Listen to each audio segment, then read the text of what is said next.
Hello, my name's Fran and this is the Woollen Hearted podcast. It's a podcast about my love of wool and other natural fibres and the crafts that I do which use them. So knitting, spinning, sometimes sewing, sometimes crochet, and I also from time to time talk about my work as a toy maker.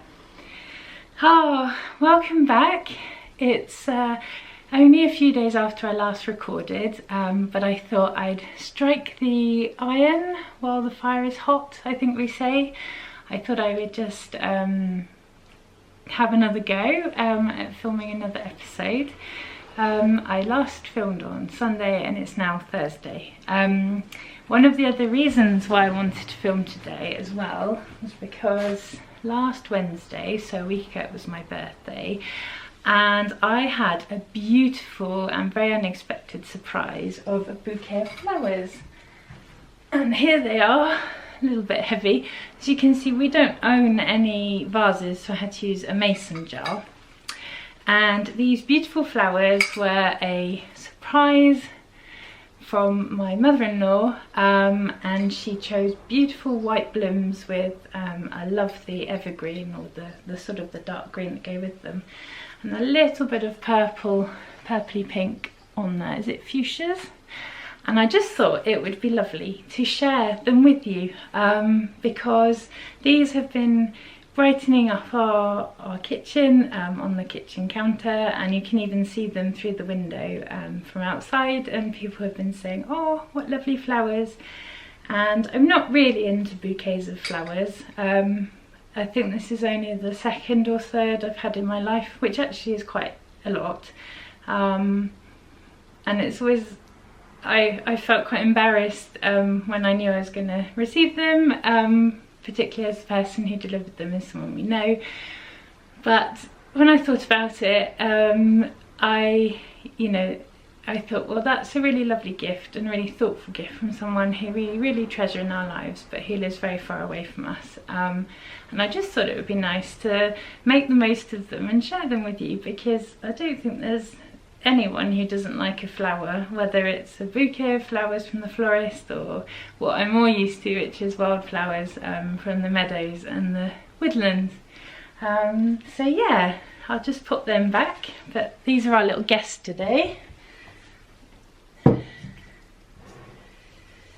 So as I said, it was my birthday a week ago, and we had a very quiet day. It fell on a Wednesday, which is the day in France that the school-age children have off, so that was lovely. It was a bit of a shame because the whole week the weather was beautiful, just like it's today, with sunshine and dry weather, and unfortunately on Wednesday, the day of my birthday, it was grey and there were low clouds and it was a bit chilly, so we didn't have the picnic that we were hoping to have.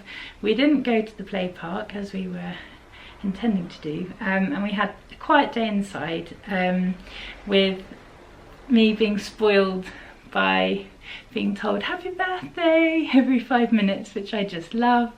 And the children came in and woke us up very early with the surprise of lots and lots of different drawings and little booklets that they'd been making over the last few weeks.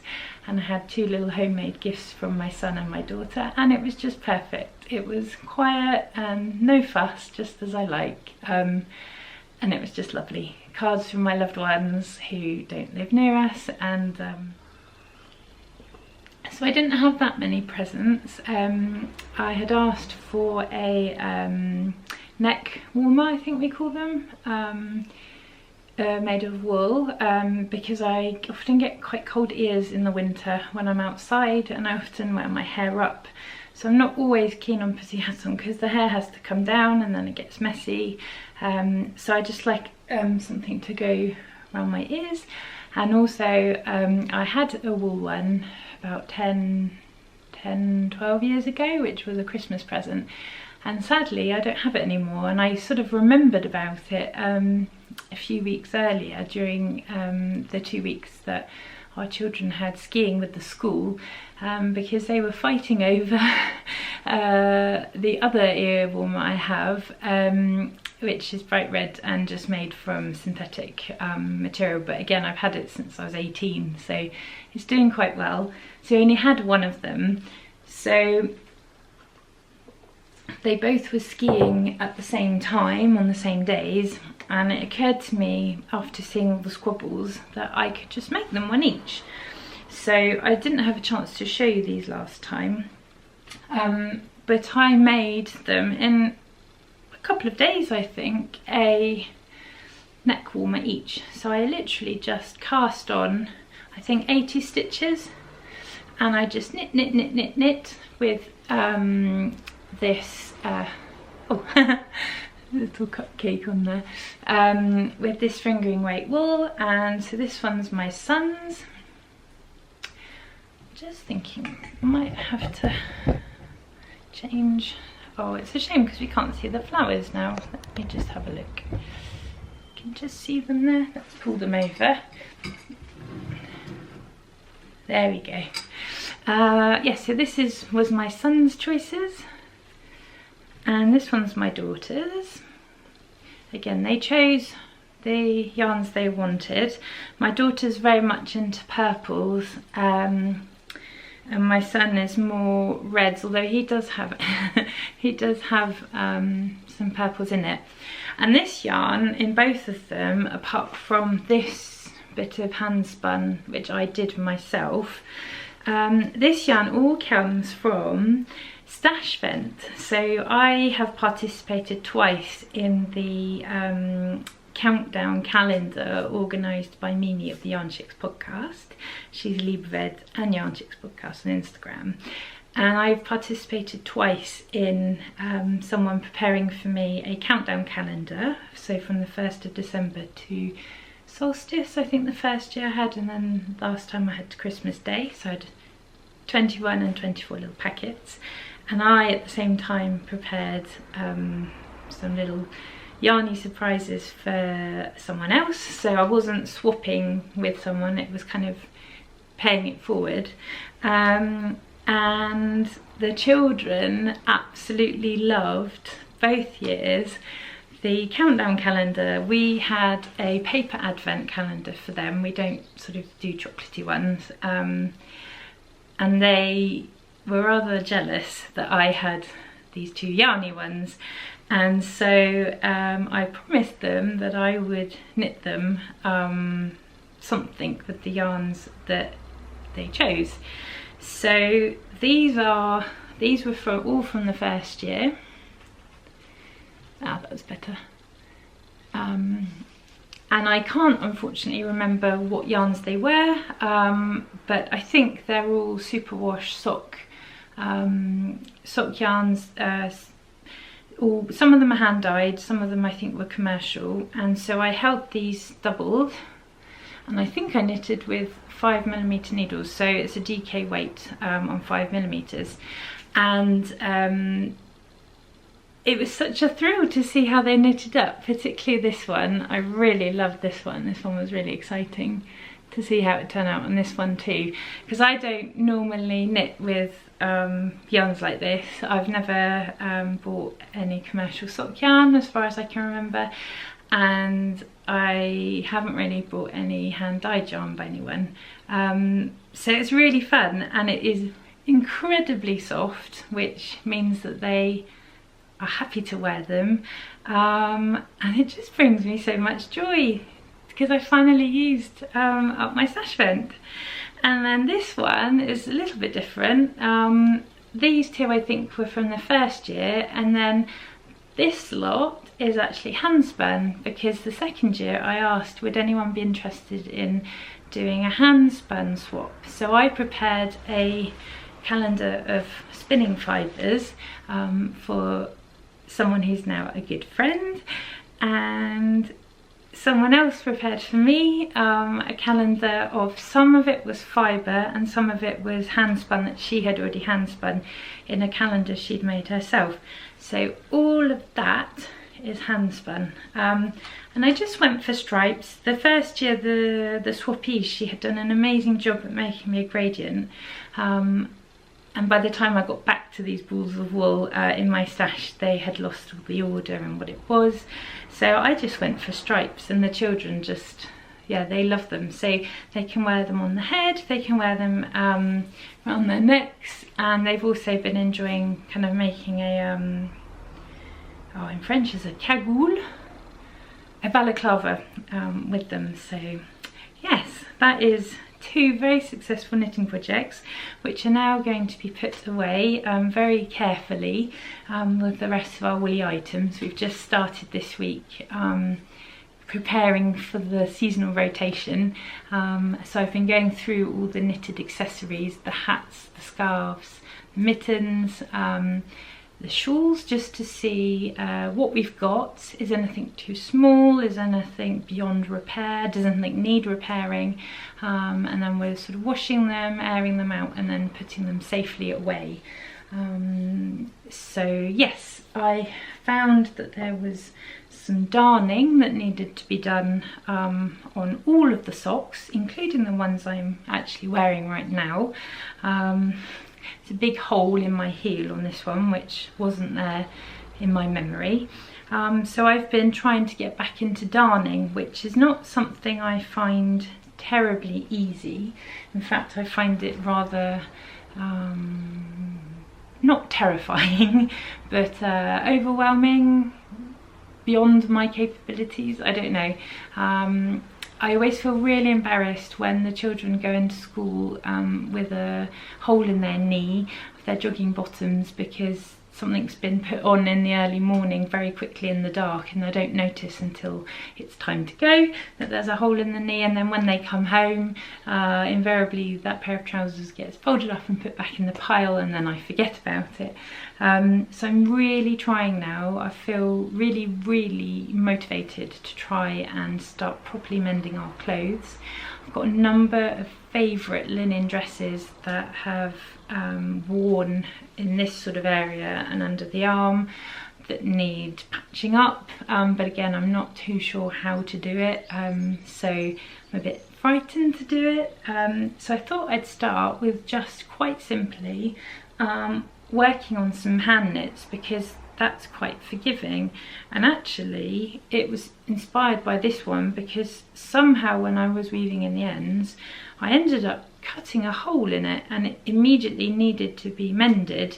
So you won't be able to see because it's blending really well with the hand spun, or maybe you can. So I had to mend it here and here, and I did it quite weaving without thinking what I was doing, and I found it really easy. I've tried doing weaving in the ends and little patches and weaving things before, and I've not really managed to, but it sort of gave me some encouragement. So I pulled out a pair of socks I'd knitted for my husband a couple of years ago. If you go back into the archives of my YouTube, it's under knit a sock with me in a weekend or something. These are DK weight socks, and they are knitted from 100%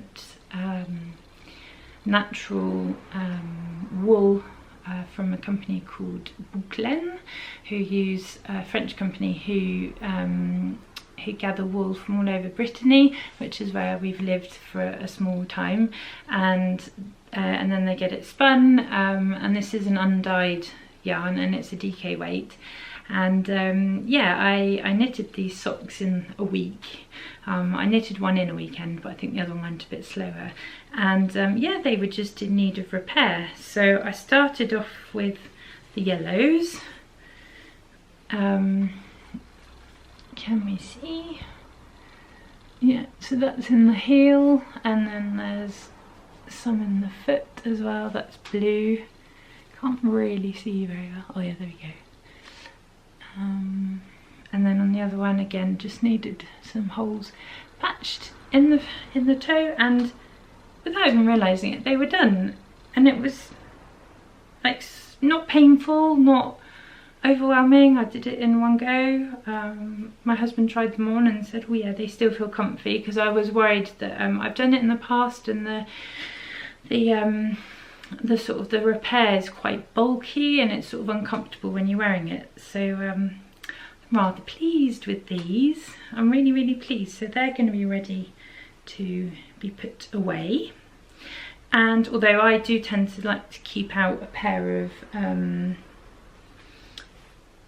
house socks, I tend to only knit DK weight socks for the moment, and I really like having a pair of or two of house socks even through the summer, because our flat can be quite cool, which is a wonderful thing on a summer's day, but often in the evening, because I'm sort of walking around barefoot all day, I just find it quite comforting to put a pair of socks on in the evening, and then anyway through the winter and the autumn, as it starts getting chilly, I will put these DK weight socks over a pair of just like normal house cotton socks. So talking of socks, I have now finished all the pairs of socks I showed you last time for my daughter, but oh, there's one that hadn't been finished. So they have been gratefully received. She's going to help me to wash and block them. We did it with the first pair and she really enjoyed doing that. And I'm still just waiting on my son to try these on again and to decide what size I'm going to finish them off. So a bit of a tangle. This one I've not done the toe decreases at all. It's all of a tangle, because yeah, I don't mind ripping this toe back and knitting it a little bit longer, but I don't really want to with this one. So it's just so hard, as I said, to know what size to do things, because their feet are growing all the time, and they probably won't wear the socks over the summer.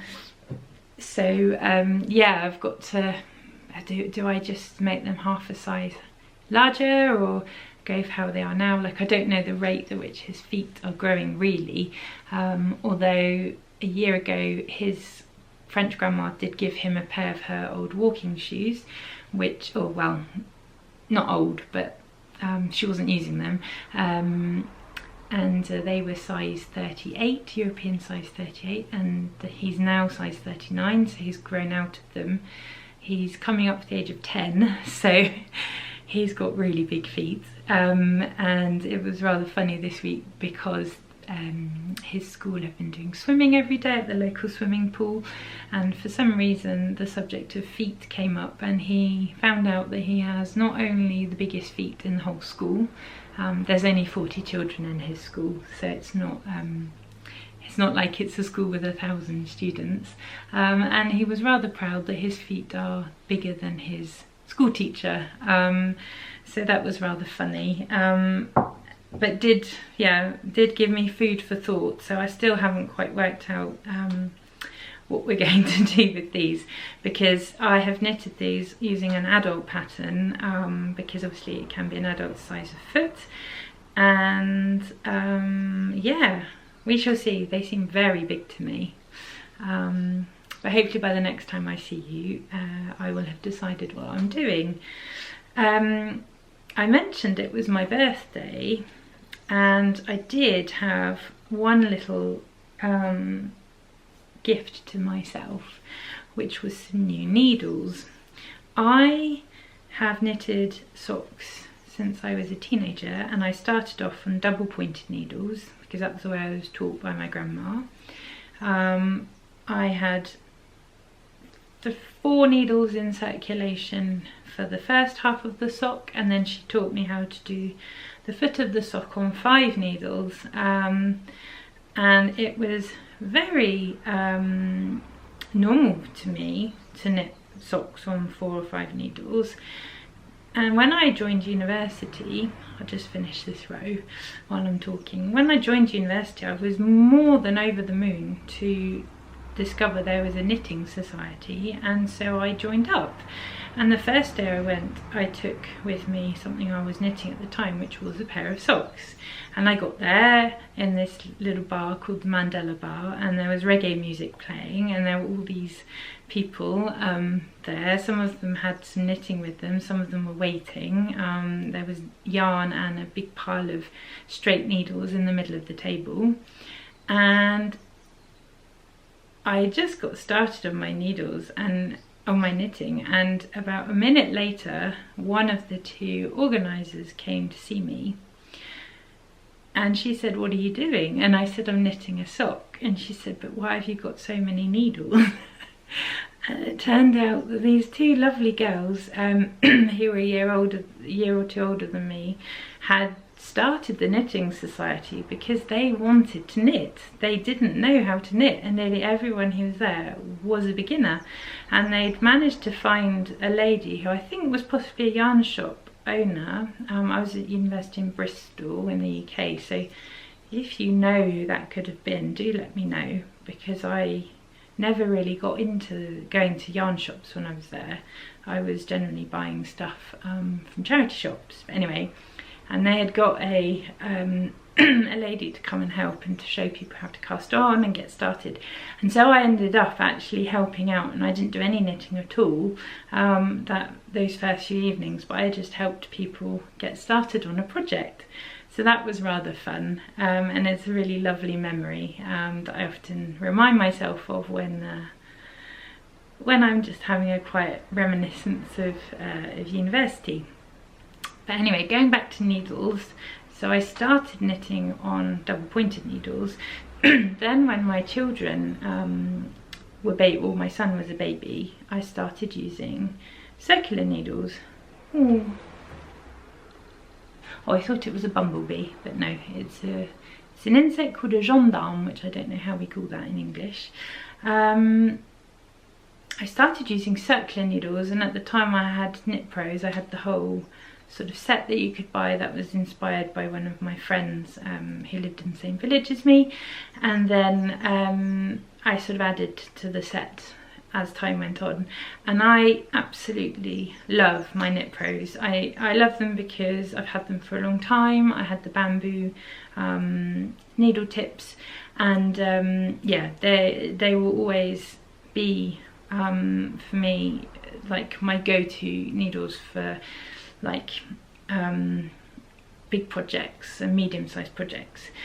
But I was finding that in recent years, when I've been doing sock knitting, that having bamboo needles, the points were easily getting broken, particularly on the smaller sizes. And I think below a 3, I just find it's probably I put too much tension on the needle. I found that a bit annoying, and then I decided a couple of years ago, when I was in hospital the first time, that I was going to try out some chiagus. So I ordered a pair of chiagus whilst I was in hospital. My husband bought them to me, and I was allowed to use them under supervision in the daytime, and they kind of changed my sock knitting life.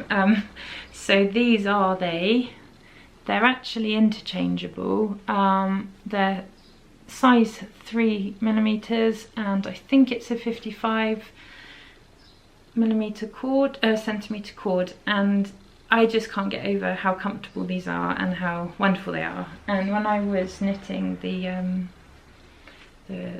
neck warmers, I had one on, no I didn't, no, I had them on some fixed circulars that weren't even, yeah, that were like this, that weren't even Knit Pro. They were just ones I'd bought from a knitting shop a long time ago. Oh dear. And I was just finding it, doing magic loop and then getting the knitting over the ends was just such a pain. Really, really annoying and uncomfortable. And then I'd have a break and I'd come onto these, and I just thought they were magic. So anyway, I decided, sorry, this is all a bit long-winded, but I decided I would treat myself to another cord and some other tips for my birthday, which I ordered in the week before and they duly came. So for my birthday I treated myself to 2 cables, a 55 centimetre and a 35. So I haven't got those out yet. And then I ordered a size 3.5mm on a 13 centimetre cord, a size 4mm on a 13 centimetre cord, and also a 2.5 on a 10 centimetre cord, because they didn't have 13 centimetres in the shop I bought them from. And the reason as well why I went down to buying new tips was because I ordered a while ago some new tips and I didn't realise that they were so small. So I think these are 8 centimetres. Now I knew they were so small, but I didn't realise that they were probably for knitting on a tiny circular needle, which I've never done. So these are 3.5s, and basically I wanted to just, because I bought the cords, I wanted to have some more comfortable tips, and I am toying with the idea of giving the small circulars a go, but I think you have to buy, I think they sell them in a pack of 3 and I think they're quite expensive, so I'm not going to do that straight away. But so as I showed you, I cast on, I have another sock on the needles, so I decided to cast on immediately with these new tips. So there they are. So it's all a bit of a tangle. So these are the 2.5 size 10 centimetre tips, and I initially found them really too small in my hand. I was a bit unsure how to knit with them, and then actually quite quickly they just became really comfortable and I'm really pleased with them. I love the fact that the cord is so thin and it's really movable. It's a really comfortable length to knit on, and I actually was intending to knit these 2 at a time on the same needle, these socks, but I ended up just knitting them 1 at a time, and then when I've done the heel flap on this one, I'll do the heel flap on this one, for example. So yeah, I've just started the heel flap here. I only need to hold it there. And what's really exciting is that the yarn I'm using is my yarn. It's yarn that I have naturally dyed myself. So I think you saw with my son's socks, which I don't know where they've gone, nearly all the dye, I think all the dyes in them I hadn't dyed myself, but I was holding it double, so it was a DK weight. So yeah, I've dyed all of these, yes, all of them, mixture of onion skins, madder and logwood. But I was holding the yarn double and I really wanted to see how it would knit up held on its own, because it's a fingering weight. And I am so excited by these socks. They are just knitting up at such a lovely gauge, and it's so pretty. Like, this logwood is a tiny bit variegated. It's onion skins on the cuff there, and walnut will be the heel, and then this one I didn't have enough onion skins, so this is avocado, and then it will also have a walnut heel. So weirdly I only have a little bit of this yarn left, which is a bit of a shame because I am really enjoying knitting with it. I obviously used up more than I realised, so I've got plenty of this logwood exhaust, but I have never ever knitted with this yarn as a fingering weight, except for very small little teddy bear sweaters, jumpers, and I think that was what I was naturally dyeing. The intention of the naturally dyeing was to make them into little teddy bear clothes, and I think I touched on it a little bit last time that I am trying this year to rediscover treasures from my stash, and just bring them out and ask them what it is do they want to become, and then sort of go for it. And it's really exciting to be doing that and to have this pair of socks. using yarns that I've dyed over the last 10 years. So these are kind of my 10th anniversary natural dyeing socks, and I'm hoping that they'll be finished by my son's birthday, because I started dyeing when I was pregnant with him 10 years ago, and I did it from 6 months to the final weeks of being pregnant, so my belly was getting bigger and bigger and bigger, and I just have really happy memories of quite hot June days with the saucepans and dripping with sweat, and yeah, I just these have good memories. So I'm not sure how the yarn will hold up. It's worsted spun, and it's from the breed is Dorset sheep, but it was the sheep were raised and shorn in France, in Ariège, which is the next department along, no, 2 departments away from where we live, so it's really close. The yarn was scoured and washed, sorted and scoured in France. Then it was sent off to the Alps in Italy, where it was worsted spun, and then it came back to France. And I bought it on a cone, again 10 years ago. I was at a wool AGM for a friend, well, nationwide, or Europe-wide actually, wool association that I was in at the time, and I would like to join again. So at the AGM, every member sort of brought a suitcase full of stuff that they do, because there was craftspeople, but also shepherds, shearers, spinning mill owners, all of that. And I bought a cone of this 4-ply yarn, a kilo of this yarn for I think €90, which was a bit expensive at the time, but yeah, I think I didn't buy any more yarn after that. I would have liked to have bought other stuff, but I didn't.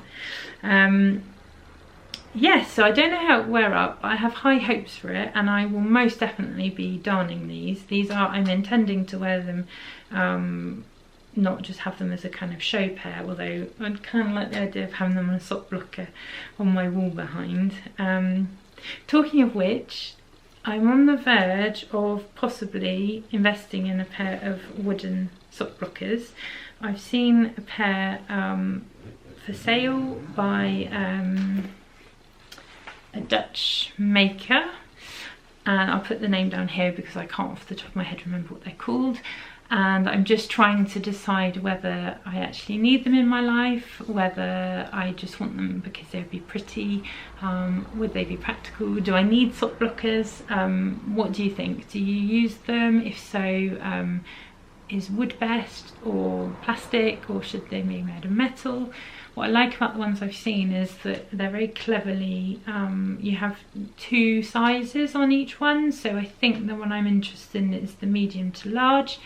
So it's one end of the toe is shorter, and then you sort of flip it round if you want the longer side, so I think that's very clever.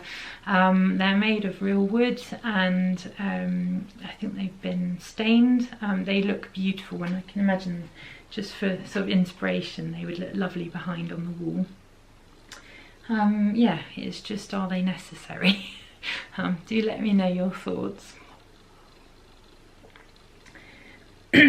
Gosh, it's a very chatty one today, isn't it? I've just got one more little thing to share, and then I'm going to just move on to some thoughts on future plans. I have to just show you this work in progress because it is the most precious work in progress I think I've ever had. So this is a little ball of yarn that I naturally dyed.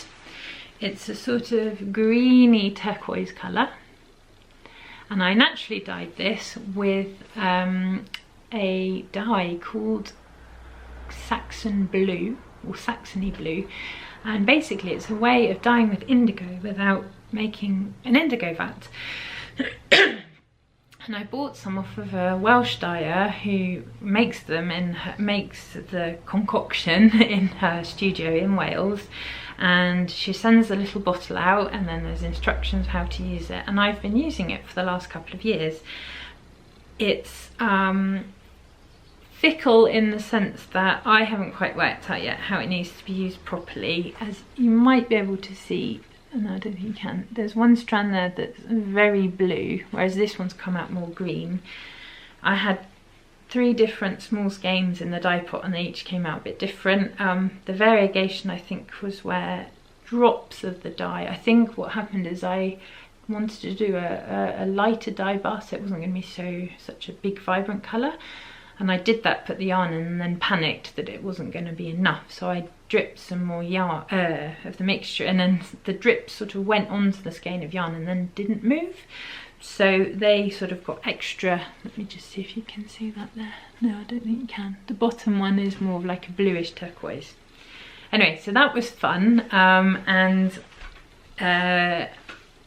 like the natural dyed, like my blankets, crochet blankets I've been showing you recently, my children are all of a sudden really excited by what I'm making, and I was just drawn to colour, bright colours, dark colours, but just colour. They want all the colours all together, and I was thinking about the blankets, not the granny square one, but the granny stripes with all the random colours, and this week I cannot get into easily into the part of the room downstairs where the children have their toys, because the floor is just covered in Lego, and you go there at your peril, because invariably, even if you're really paying attention, your foot still goes on a piece of Lego and it really hurts. And tonight we will be finally putting the Lego back in its box, because we sort of tolerate it for a week or two, and then if no one's playing Lego, it has to go away.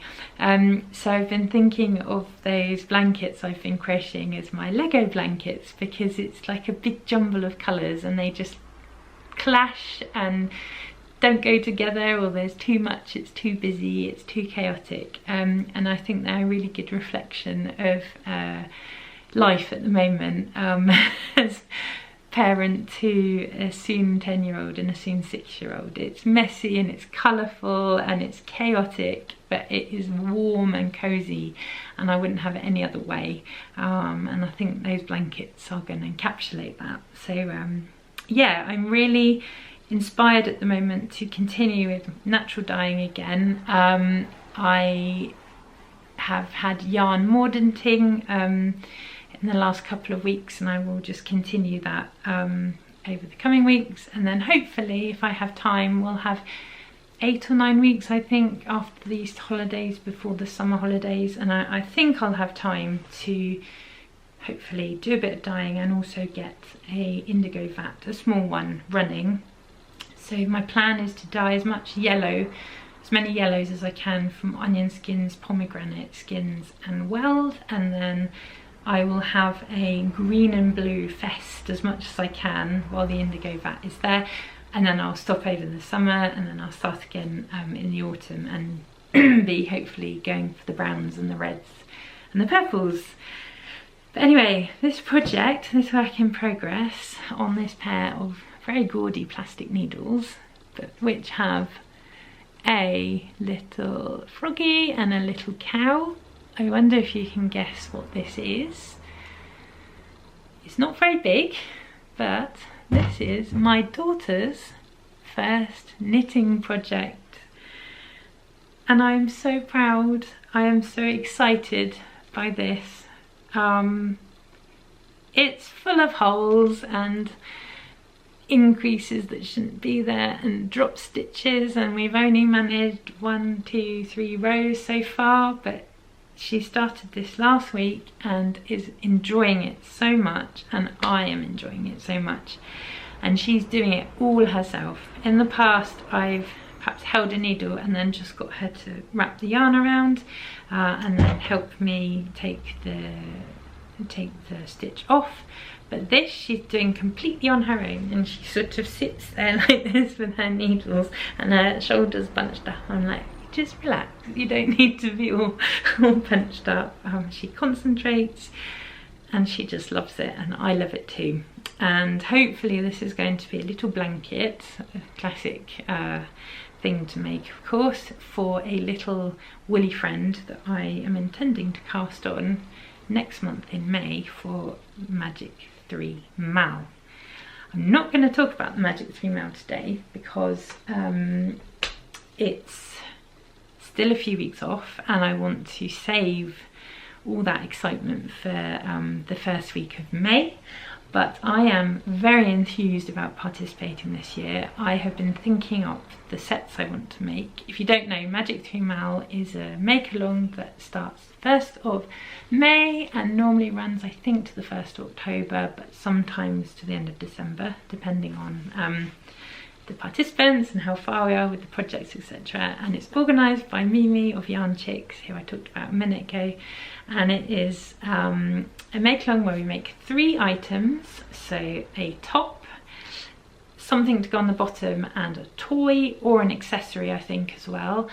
And the idea is we're making these 3 items for small people in our lives. So it can be if we have our own children, if we're an aunt to nephews or nieces, it could be for the neighbours' children, it could be to donate to a charity who are looking for handmade items. The sets don't have to be, it doesn't have to be that the top and the bottoms and the toys for the same person. It can be sort of mix and match. And I have tried to participate every year since it began, and I think, Mimi, am I right in saying the first one was 2017? I think, which if it is, this means it's the 8th year. I have only, I think, on 2 or 3 occasions actually managed to get to the end of the month, and actually the end of the make-along with 1 set. But even if I don't manage to, I love it. And it's always a bit of a rush in May because my children are born in June, so June the 13th and June the 30th. So I'm madly trying to get something ready for their birthdays. I probably won't manage this year, but I'm hoping to get parts of the set for each of them, and then I use the rest of the year. I find it really helpful over the summer to plan and knit and make the accessories that we'll need come the autumn, winter, rather than in the first week of November discover that they've outgrown their hats, or one's got lost, and sort of panic knit, which I don't like doing. So yeah, I use that time to make things for them, and I think I suggested one year, could I make a set for myself, so like a Magic Mama 3 Mal, and I never got around to doing it, but I'm quite motivated to do that this year. So again, I will talk about that at another time, next time hopefully. I'm conscious that time is ticking on, and I have nearly been talking for 40 minutes. The telephone's ringing, I'll just wait for that to end. Well, time is ticking on, and I still had one more thing that I wanted to talk about, so I hope this is not being too long. Usually I try to record for about half an hour, and I think I'm too chatty today and it's gone over that time already.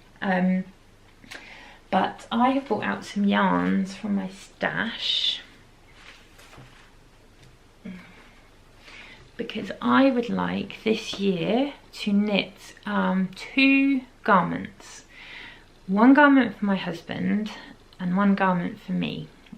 And the garment for my husband will be a jumper or a sweater, and I'd like the garment for me to be a cardigan.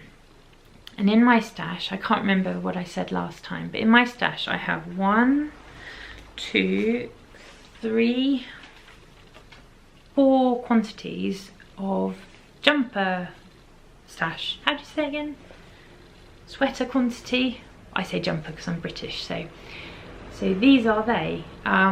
These 3 are French yarn. This is from Ariège, near to where we live in the Pyrenees, and these two come from the Ardèche region, which is sort of more south centre.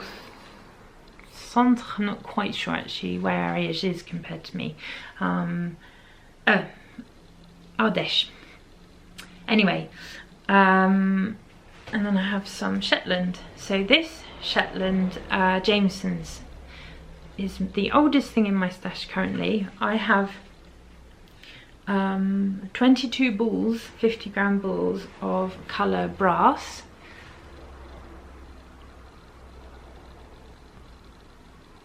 And I bought this in 2014 with the intention of making a cardigan. I forgot the book. And the cardigan comes from this beautiful book called Country Weekend Knits by Madeline Weston. And it's basically a book of 25 knitting patterns, all inspired by British knitwear traditions. So at the back it's Shetland. So there's a beautiful Shetland shawl, old shell Shetland shawl, that's not easy to say, that I would really like to make one day. Oh, let me just see if I can find just the pictures. No, it's not got the pictures. So it's got Shetland lace, beautiful Shetland lace jumper. It's got, oh yeah, let me do the Shetland colour work, so Fair Isle. I've always wanted to make this one for myself and have not got around to that yet. It's got, these are some of my favourites actually. It's got, where's it gone? Oh, it's in the middle of the book. It's got Aran style sweaters, which of course come from Ireland, not from Britain, so I'm not quite sure about that. But and then my favourites are the Ganseys. I would love, I want to make all the Ganseys basically. I thought there was pictures. Oh, there's this Gansey, colourwork Gansey. Just look at that. That's just exquisite. There's this sweater, which I did start making actually, from this book with some cotton I'd found in the charity shop, but I gave up in the end. And then there's this one, which is called the, oh hang on, no it's not that one. Where's it gone? I thought it was right at the beginning. Ah, there we go. The Pole Pero jacket.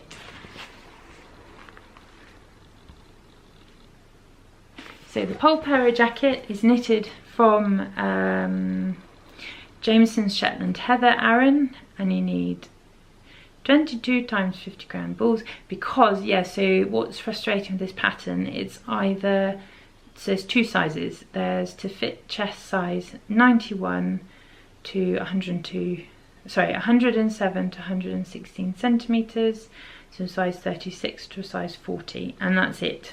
There's no other sizes, that's it. So I had all this yarn and I did cast it on and I did start knitting it after our son was born and in the fog of motherhood I wasn't able to continue. I don't know if you can see, it's got this like textured stitch, so it's got moss stitch on the button band, and then this is like the traditional Gansey like knit and pearl texture. So can you see it there? That's the chart. So it's moss stitch and then just chevron. So it's not at all complicated, I just wasn't able to do it. But it does mean that I've got quite a nice lot of yarn, and so they were holding it double, which is why I needed so much, which I assume would make a bulky weight, because that is Aran. So this is the one yarn that I'm sure I definitely have enough of to knit myself something. So I'm on the lookout for an Aran I think cardigan, but I wouldn't be opposed to a jumper if it was the right one, that I can make with this yarn for myself. And it's not quite a mustard, well, it's a sort of mustard yellow but with a little bit of brown maybe. I like the fact it's called brass because it does look like brass. It's sort of heathered. I wonder if it's been dyed on grey, not too sure. And I bought this colour because when I went on the website, this colour was marked down because it was discontinued. And I think actually the soft Shetland is discontinued now. Anyhow, so I got this, I think, for about £40. I bought it when I was visiting my parents. So I haven't yet decided on what garment pattern I want to make or when I'm going to make it.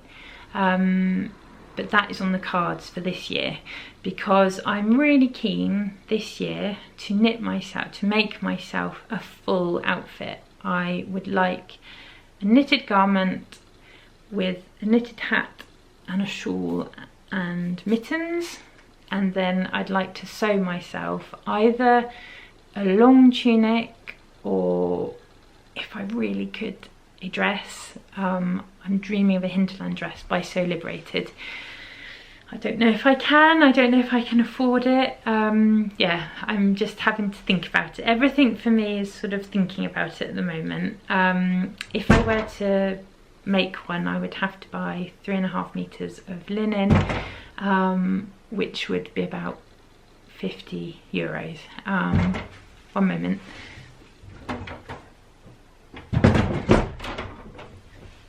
It's lovely to have the window open, but it's a bit noisy when the wind makes it bang.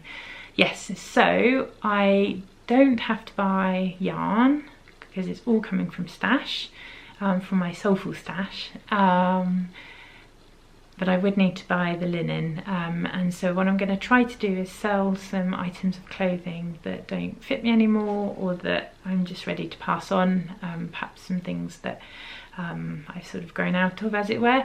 And then if I can make a little bit of money doing that, make some money back, then I'll consider investing in some fabric for a hinterland dress. But whilst I'm waiting, I have some linen in my very small, very modest sewing stash, and I'm going to make a tunic by using a pattern by 100 Acts of Sewing, which I think is Sonia Phillip. And yeah, I'm going to just begin there, and if that's the item I make, then that's already great. But yeah, so I'd like to make something as well for my husband. So these quantities, I don't think I've got enough to make myself a sweater or a jumper, a garment, although possibly this one I do. And this one's really exciting me at the moment because it's this lovely soft chocolatey, slightly greyish brown, and it's a DK weight, and I think I have 6 balls of it. So thinking about it again, I think I do actually have enough of this. But these two I bought quantities for 2 specific patterns. This one is a worsted weight, and it's a sort of an off-white with a tiny hint of grey. It's natural colour, it's not been dyed. So this was meant to be a lila sweater, which was very popular on Instagram in 2014-15, and I didn't end up casting it on because it had a lower hem. It was a bottom up cardigan, and it began with short rows to make the hem on the back lower than the front, and I was terrified of the short rows. I didn't even try, and it just makes me laugh so much because I've been making socks since I was 15, and I didn't realise until very recent, well, in the last sort of I don't know, I didn't realise until fairly recently that I was doing short rows in my sleep because of course a heel flap and gusset sock is German, well, not German, I don't know, short rows. So anyway, I don't have enough to make a garment for me in this. I could buy a couple of balls more, but so far Mr. Woollen Hearted does seem interested in something made with this. He's just worried it might get a bit grubby though, so if I could have it for me, I'd love to, because it's a really beautiful yarn. And then this other one, which is much more poofy. That one is it's a worsted weight, I think, but it's made up of 3 plies, and this one is just as thick, but it's much more light and airy, and it's made up of 2 plies. It's a beautiful colour. It's called Bizet, the colour, and it is the natural colour of the Bizet sheep, which is this beautiful beige. And this one I purchased for making the Portland pullover, which was in the magazine Taproot at the time. You can subsequently buy it, but I briefly, very briefly, bought a few copies of Taproot, the American magazine, which I don't even know if it's still running. I bought some back catalogue copies, and then I think to get the Portland pullover pattern, and then a friend of mine was selling on her copies, so I have a little stash of them.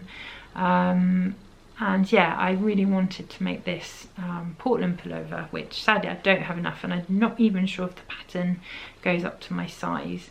But yes, this I think is the one Mr. Woollen Hearted has his heart set on, because it's not so easy to make grubby, apparently. So yeah, I'm just looking for a pattern at the moment. His birthday is on the 1st of May. It's now the 14th of April, I think. So there's no way that even if I cast on tonight, I would be able to knit it in time for his birthday. But I'd like to give him a wrapped up either ball of yarn, or if it could just be started, sort of as a jumper promise, a pullover promise that I will make him one this year. So yeah, I will talk about that next time. Hopefully I'll have found some patterns that I can show you or talk through. Oh, it's midday. I've just realised it's midday and I have been waffling on for all this time. So do I stop there, or do I just quickly show you the last thing? The very last thing is my basket of happiness, my current basket of happiness, which is full of beautiful browns, natural coloured Plutolopi from Istek. I've been diving in my stash again, and I have been pulling out these colours. And one last one, which is the natural black, because I'm feeling very inspired by the colour brown at the moment. I have mainly been interested in greys for a very long time, and also, oh, my battery is about to run out. Yes, my there we go. Yeah, this battery is half charged, so I won't wobble on too much now. Can't remember what I was saying. My usual colour palette of colours I like to wear is generally all the blues and all the greys. A couple of years ago I found myself at a crossroads with my wardrobe, and in desperate need of some summer clothes in my size, because I didn't have any, basically. And so a friend of mine suggested using an online second-hand kind of platform thing. I won't say what it's called in case I'm not supposed to, but you probably know what it is if you live in Europe. And she gave me the suggestion that you could search for clothes not only in your size, but in the colours and the fabric that you wanted them in. And I'm a big lover of linen. I love wool in winter, and I love linen in summer, and actually linen all through the year. So anyway, I started searching, and I just found myself being drawn to browns, different kinds of browns. I don't really know why, but it just happened. And it was about the same time that on Instagram I started sort of more editing my photos and putting like a sort of sepia brown sort of old-fashioned softness over editing them in that way, because obviously I make teddy bears and I'm more drawn to natural coloured teddy bears and the sort of traditional teddy bear colour. Anyway, so I bought some brown things and some beige and light brown and dark brown, and last year I didn't really wear them. I gravitated more towards blues because blue is probably my more natural, like that's the colour I've worn since I was a child, it's sort of my favourite colour, etc. But just at the moment I'm finding I'm drawn once again to the browns, and I am not buying any yarn at the moment for jumpers or even accessories, because I have these beautiful treasures in my soulful stash and I really want to knit them up into things. But I am really enjoying going on the two what I would consider my local yarn shops, but they're online. I don't have yarn shops here in France near to me, and the one that's kind of near is part of a like chain, and it's it doesn't have the kind of things in it that I'm interested in, the kinds of woolen stuff, and it only sells its branded stuff. So there's two companies in France. One is Lily Comme Tout, which is where I got half the needles from for my birthday, and the other one is Laine et Tricot, and they have like loads of stuff. So they have French wool, but they also have Brooklyn tweed, or the Laine et Tricot has Brooklyn tweed. She has Camel Rose, Rauma, what I kind of call like famous yarns. I think there's Knitting for Olive. I don't really know because I haven't bought any of those. And they also have a selection of Eastex. So these I bought from her.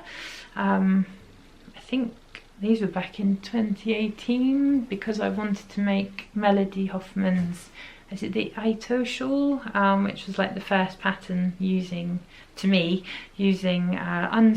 and it blew my mind that you could use this kind of wool. I've seen this kind of wool, it's called pencil roving, and in French it's called tréfil, and I'd seen it like stacked up in a spinning mill here in France, but it was waiting to be spun into like plied yarn, not to be used like this. So I never ended up making that shawl because I got a little bit overwhelmed, but I would like to come back to it in the future.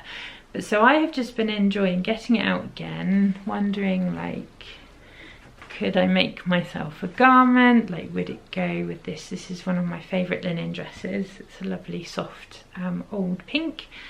But I've also been enjoying on those websites just filling up a basket with different colour combinations and sort of imagining, looking at how they go together, and like imagining what jumper could I make from them. The cardigan I'd really like to make is the Solbein cardigan by Mary J. Mucklestone. It's a pattern that was in the Making magazine. I bought the magazine at the time for that pattern. I bought the Lopi for that pattern. I was going to make a grey, shades of grey one. I cast it on, I knitted the whole yoke in very early weeks of pregnancy with my daughter, and then I was extremely poorly and I didn't go any further with that pattern, and by the time I came back to it a year and a half later, it was too small. My body had metamorphosed into something else, and I pulled it all out and sort of saved as much yarn as I could, and that yarn is just in my stash now, and I've used bits of it for like oddments, and I've made I knitted as well the Trester sweater jumper, and those leftovers have sort of just been used up in socks and all different things. So anyway, yeah, I'm sort of dreaming of a new couple of garments, and I was really drawn to the Solbein cardigan because you steek it, and it was the first time I'd heard about steeking, and yeah, the pattern really explains how to do it, and I think now I'd feel quite comfortable doing it. So that's kind of a dream knit for maybe like the autumn, and from now until then I want to make garment for my husband, things for my children, and potentially something for me using this one. I've got a couple of patterns in mind, but I need to swatch for them. So yeah, basically lots of knitting, lots of dreams, lots of stash hunting and swatching, and yeah, creative fun. I'm really happy to be back in a place where I'm making again and feeling inspired. I have not felt inspired at all with knitting and sewing like garment stuff for such a long time. Partly what's helped me has actually been the blanket projects and being enthused about working with all these colours and the enthusiasm of my children, getting back into natural dyeing, and realising quite recently that I am more than allowed to explore, like have an explosion of colour on my needles and in my dye pots and on my hooks, but it doesn't have to be then that I wear them. That's been like a revelation to me. It seems really obvious, but that's the case. Yeah, it's I've not though, however, since the beginning of the year done any work for Woollen Hearted. All my bear making stuff is packed away at the moment. The dolls are still here. Got Peter in my hands, who I made last year, and Peter is a very brave dolly because he was one of the dollies who had to be set on fire. If I just carefully lift his top off, you can see where he was singed, and this whole leg had to be removed, and I put a new leg on him because he was so damaged by the fire, because he had a linen dungaree on. He had linen dungarees and a knitted wool top. The wool was fine but did sort of singe, but the dungaree kind of just went up in flames, which it still passed the flammability test, so that's fine. It was just that it did go up in flames. So I have been knitting him clothes to say sorry. This is a lovely little purple jumper with just some yarn from the thrift shop. We were there a few weeks before Christmas looking for things with my husband, and we were then going on to do other things, and I had no needles, no nothing, so I bought a pair of needles and this ball of wool. Amusingly, the needles were some straight needles that I had donated to the thrift shop previously, because there's a place where there's needles and I know that they're all mine because I made them into little pairs with yarn around them, so it was easier for people to buy them. So I'm making him little garments and stuff, and just while I am waiting to be able to knit myself something in these yummy plutolopi, I'm making him a plutolopi. So this is a kind of a beige, would you call that? Brownish beige. And I'm knitting it double, and I just started this yesterday, and it's just a very simple little cardigan or jumper. Haven't quite decided. He's got quite a big head, probably a little bit too big proportions wise, so I was thinking of making it a jumper but with a full opening at the back that we can put a button on, so that my daughter can get it easily on and off. Oh, looks like I'm torturing him with those poor needle tips. Sorry, Peter. But yeah, that's where I'm up to. I just split for the sleeves earlier on. And yeah, I feel like I know I've been very chatty. Apologies if this is too long for you. Please do let me know down below if it's too long. But it's just been lovely to sit with you. I'm feeling really positive today, and really it's done me a lot of good to just sit and ponder what I'm making at the moment, ponder what I am looking forward to making wise, and yeah, I'm just really grateful for you being here. I'm really glad to be back after a little break. I'm back on Instagram as well after a little break, so you can find me there at Woollen Hearted. I think mainly in my stories for the time being, not really feeling enthused to post anything, but definitely being present in my stories, and yeah, just sending you love and hoping that all is well in your part of the world. I won't say any more on that, but I really do hope that things are well, and yeah, looking forward to seeing you again next time. Bye bye.